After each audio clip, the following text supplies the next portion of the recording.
Hi. ఏపీలో next CM ఎవరైతే బాగుంటది అనుకుంటున్నారు? నేనైతే జగన్ వస్తేనే బాగుంటది అనుకుంటున్నాను.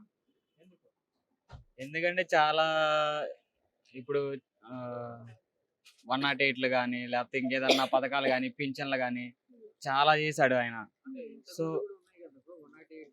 కానీ ఉన్నాయి. కానీ ఎవరు సరింగా చేయక అది కాక ఏంటంటే ఇంకా కొంచెం వృద్ధులు ఇంకా కష్టపడుతున్నారు బయట.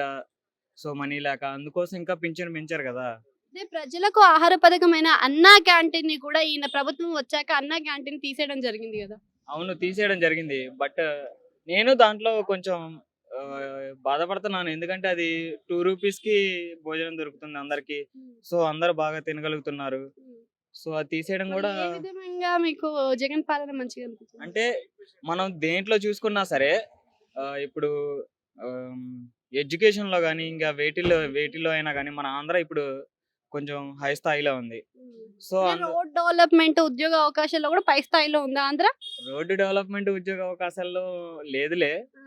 సో, బట్ డెవలప్ చేస్తున్నారు. ఆ! ఇప్పుడు మన ఆంధ్రాలో చాలా అప్పుంది. సో, అది తీర్చాలి ఇంకా. సో, అది తీరుస్తాయి. డెవలప్ చేయాలంటే కొంచెం ఎవరికైనా కష్టమే. గుడివాడ అమర్నాథ్ ఐటీ సెక్టార్‌లో ఎంత వరకు పెట్టుబడులు పెట్టారనుకోవచ్చు? ఏమో దాని గురించయితే నాకు అంత ఐడియా లేదు. ఐటీ రంగం అంటే ఉద్యోగ అవకాశాలే గదా! రీసెంట్‌గా మరి ఇన్ఫోసిస్ ఓపెన్ చేశారు గదా! మరి ఎన్ని ఉద్యోగ అవకాశాలు కలిగాయి?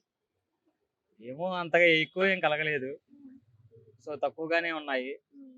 కానీ బట్ నేను జగనొస్తేనే ఇంకా మన ఆంధ్ర అనేది కొంచెం అన్నిటిలో టోటల్‌గా ఆల్ ఓవర్ ఇండియా మీద హై స్థాయిలో ఉంటదనుకున్నా. జగన్ వై నాట్ 175 అని చాలా ధీమాగా చెప్తున్నారు. సో, ఎన్ని రావచ్చు? ఎన్ని సీట్ల వరకు రావచ్చు? 175 అయితే రావు ఖచ్చితంగా గ్యారంటీ. ఎందుకంటే ఇప్పుడు చూస్తే చంద్రబాబు నాయుడుకి గాని, జగన్ గారికి గాని సమాన పోటీ ఉంది కొంచెం అటు ఇటుగా. సో, నా ఐడియా నేను అనుకుంటుంది ఏందనుకుంటంటే ఒక్క సీట్‌తో అయినా ఖచ్చితంగా గెలుస్తారు అనేది మా అభిప్రాయం.